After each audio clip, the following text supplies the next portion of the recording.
The animals of the deep sea are going through a mysterious evolution. At this very moment, they are developing into some very ugly creatures. This is a squid living in shallow waters, and this is the cousin of the same creature living in the deep sea. You can clearly see that despite being of the same species, this squid has evolved into a blood-sucking vampire.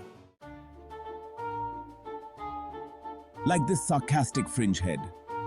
Even though it's this size, it looks as small as a 2-liter bottle. But as soon as it opens its mouth, it looks so big that it can swallow a human's head. And the most unique thing about this is that it looks as if someone has swallowed an eyeball of a one-eyed puppet. Along with the scariness, this weirdness is also a survival strategy of deep-sea creatures. Because if you are thinking that this is happening only because of the harsh environment, then let me tell you, land animals also live in harsh environments.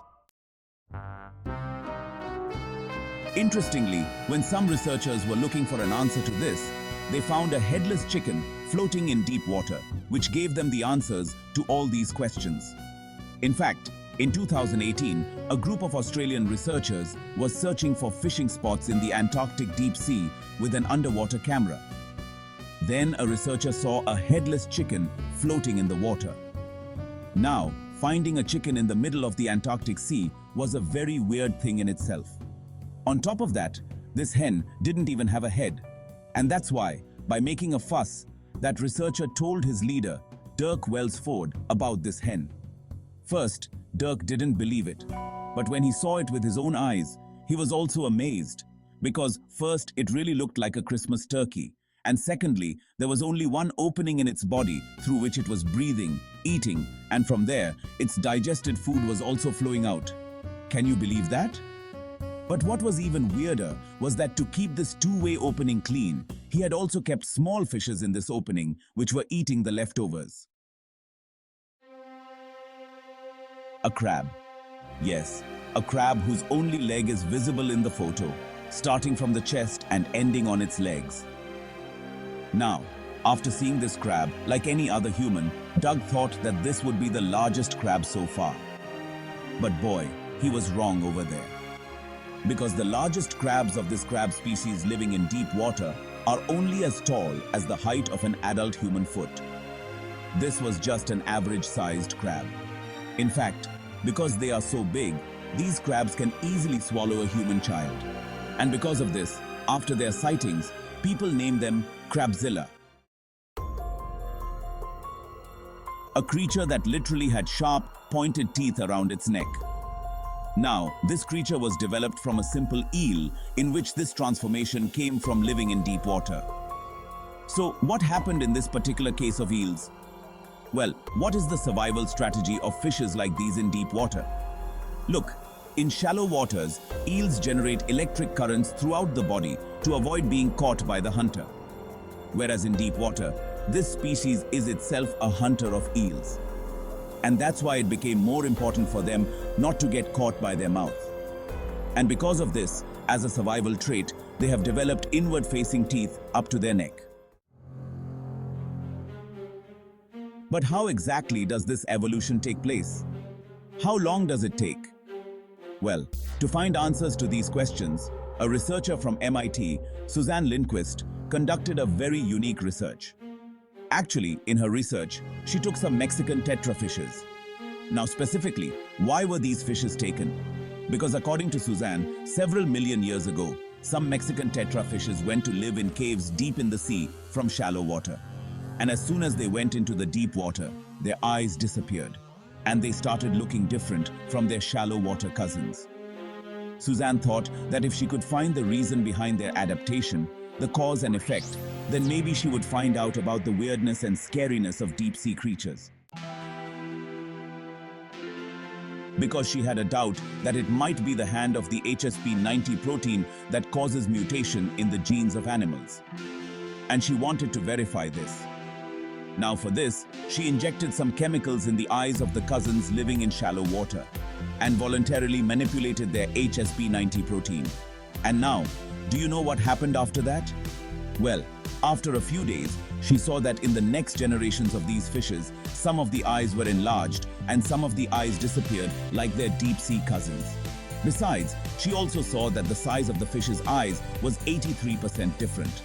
And with this, she confirmed that the Mexican tetras who went to live in the deep sea, their HSP90 proteins had a variation.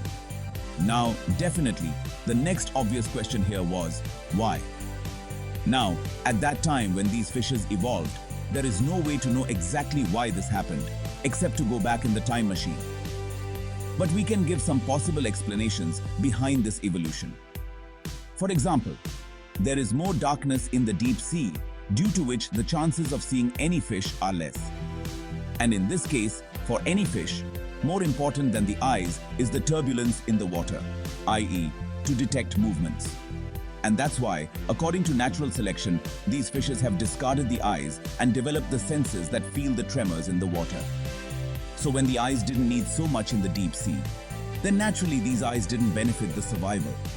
And if the eyes didn't benefit the survival, then there were no eyes in some mutation versions, and yet those fishes started surviving well. So gradually, the trait of the eye was completely eliminated in newer versions and replaced with those traits that were really boosting survival in the deep sea. Actually, a researcher at the University of London, Abby Chapman, had seen that the way tent rods or its frame prevented from collapsing. Similarly, in the cells of deep-sea creatures, there are structures called piezolytes, which prevent them from getting stuck in the high pressure of the deep sea. I'm not sure if you had this question in your mind or not, that there is extreme pressure in the deep sea. How do these creatures withstand it? Well, now you have the answer. Because of this piezolyte, the cells of organisms start looking different from normal cells, which shines in their physical appearance too. But not all fishes show this adaptation. Some fishes also use an alternate mechanism. In this, they adjust the shape of their body in such a way that it is pressed at least on every inch of their body. Now, in such a case, what can be the most ideal shape to withstand such pressure? Well, according to physics, it is a sphere. And that's why sea cucumbers in the deep sea look like inflated moths. And as far as these fishes are concerned, you can see that their lower jaw is unusually large. This is because these small fishes mostly eat the same thing that leaves the mouth of the fish near the surface and goes down to the deep sea. You must have noticed that when we started the video and as soon as we started decoding the structures of these fishes, after some time, suddenly we didn't find them so weird. So here, basically, the question arises that why do we find something scary or weird? Why do we find something scary or weird if it looks different? After all, what does scary or weird mean? And why do we find something scary in the beginning, but after repeated exposure, its scariness, its weirdness, all of a sudden decreases? Well, I'll explain this concept to you with a simple thought experiment. Imagine that you're watching a circus and an actor tries to scare you wearing a nun's costume. Will you be scared? Well, let alone an actor. Even if a real nun enters the circus, no one will be scared of her.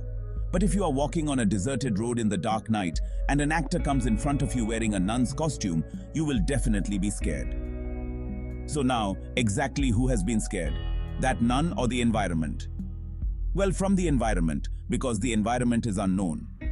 So actually, on a fundamental level, we are afraid of things that are unknown to us. Because our brain associates unknown things with risk.